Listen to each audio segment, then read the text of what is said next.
E a imagem que fica do Brasil num ataque como esse, em Brasília, na véspera de um grande evento como o G20. Olá, Letícia, uma boa tarde. Queria saber como é que está o clima aí do G20 diante do que aconteceu em Brasília. Fabiola, boa tarde. Boa tarde, Josias.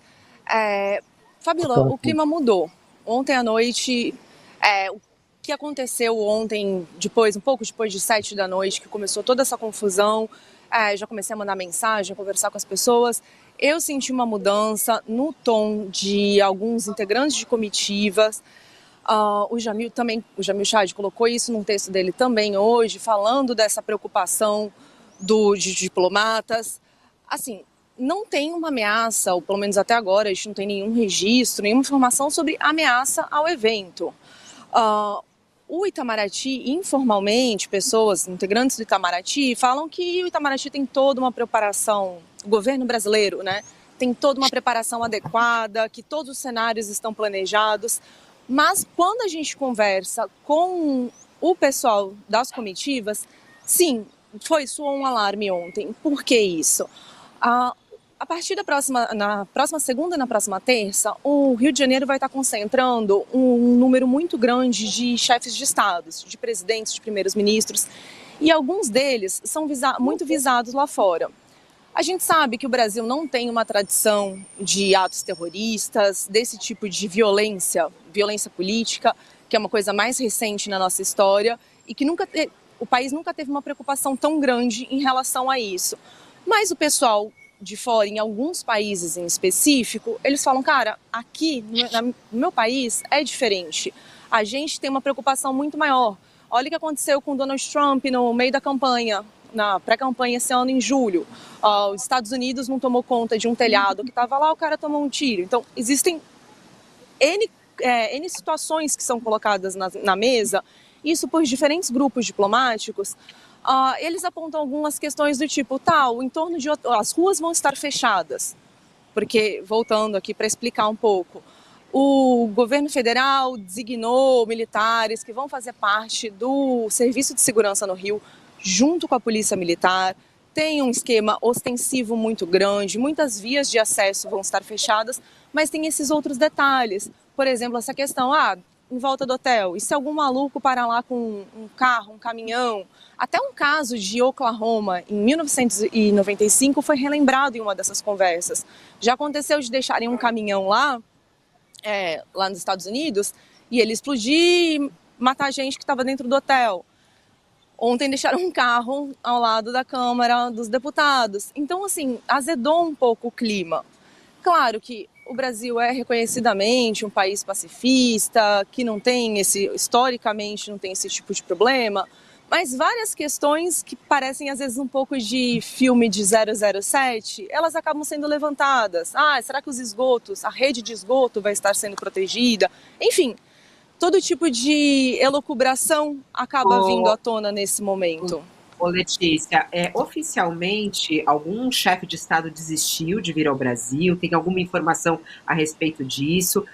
O Brasil, né, por parte do Itamaraty, fez alguma nota oficial, dando uma declaração? Porque a gente está vendo, eu até antes da sua entrada estava lendo aqui as repercussões dos jornais, né? Essa explosão em Brasília, ela é assunto no mundo, né? E a gente não pode esquecer que está chegando aqui no Brasil na semana que vem o presidente dos Estados Unidos, Joe Biden, além de outros líderes mundiais que vêm para esse encontro, né? Tem alguma mudança na agenda ou até agora nada? Até agora nada, e eu acho que é bem isso que você colocou, Fabiola. Tá vindo muita gente de fora, muita gente que é importante. A gente tem uma relação com os Estados Unidos, né? A população brasileira tem uma relação de muita intimidade, entre aspas, eu diria, com os Estados Unidos, porque está perto da gente. Só que tem um resto de planeta que os líderes têm, que historicamente, alguns líderes têm problemas com parte da sociedade, com outros países, ou que o histórico desses países é um histórico complicado e de alvo de atentado.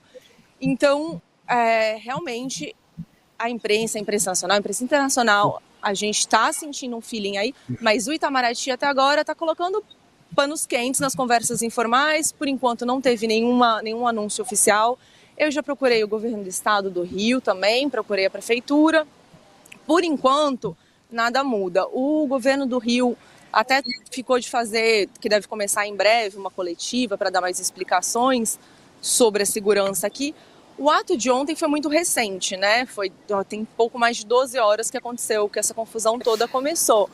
Mas, off the records, né, nos bastidores, por enquanto, os organismos oficiais do Brasil estão mantendo do tipo, tá tudo certo, sim, tá tudo bem. Não teve nenhuma desistência até agora por causa disso. Uhum. Não. Tá, até para poder te liberar aí, Letícia, porque eu sei que você está com uma agenda apertada, a Letícia, ela está no Rio de Janeiro para a cobertura do G20, só que Letícia, como a gente sabe, colunista aqui do UOL, repórter de Brasília, e que acompanha muito de perto também todas essas ameaças ao Supremo Tribunal Federal e Alexandre de Moraes. E até a gente estava conversando nos bastidores antes, né, Letícia, você mandando algumas reportagens que você fez há um tempo, falando sobre os ataques que Alexandre de Moraes recebe com frequência. Há pouco ouvíamos o diretor-geral da Polícia Federal falando desses ataques também. E também a ex-mulher desse homem que cometeu esse ato de ontem, falando que o objetivo dele era matar Alexandre de Moraes. Queria que você falasse um pouquinho para a gente sobre essas ameaças a Alexandre de Moraes, o que isso traz de impacto para a investigação, já que Alexandre de Moraes também assumiu agora a investigação desse caso. Fabiola, o ministro Alexandre é um alvo muito grande e eu acho que é capaz de que ele seja um alvo importante por muito tempo. Porque, como vocês estavam falando agora, houve todo um crescimento do discurso de ódio contra o Supremo. Os ministros sabem disso. Em setembro, eu, com o Matheus Coutinho, o Rafael Neves, a gente teve acesso a um material da Polícia Federal que era aquele material que embasava a decisão do ministro Alexandre de suspender o X, o antigo Twitter, no Brasil. E ali a gente descobriu vários detalhes que estavam por trás dessa decisão que o ministro nunca trouxe a público, nunca falou sobre isso e o UOL revelou. O pessoal, assim, teve invasão de site do Detran para pegar os dados da CNH deles, do ministro Alexandre e dos delegados da Polícia Federal que trabalhavam em operações que estavam a cargo do ministro. Um dos delegados, inclusive, um dia chegou na casa dele e tinha um macaco de pelúcia em cima do carro. Isso depois dele receber alguns tipos de avisos. Avisos de violência, ameaça de morte. Uma delegada, ela recebeu uma série de e-mails, ofereceram suborno para ela em troca de informação de Alexandre de Moraes. Então, é um ambiente de muita tensão que não é de agora, que tem crescido ao longo dos últimos anos, que intensificou acho que o ato o 8 de janeiro, né, ele foi o grande ápice, só que agora foi o segundo grande ápice, porque é maluco você imaginar que uma pessoa tentou entrar para se explodir dentro do Supremo Tribunal Federal. Aquele dia do 8 de janeiro, eu estava lá, estava fazendo essa cobertura pelo UOL, eu entrei no Supremo enquanto eles estavam depredando o prédio, e eu percebia como era nítida a diferença do ódio que eles tinham. Eles odiavam todos os 3 prédios ali da Praça dos Três Poderes. Mas como o negócio com o Supremo foi mais forte, era muita gente quebrando vidro, abriram as torneiras lá, as mangueiras, enfim. É um ambiente muito tenso e de perigo para os ministros mesmo. Letícia, em especial para o ministro Alexandre. Com certeza. Obrigada, Letícia.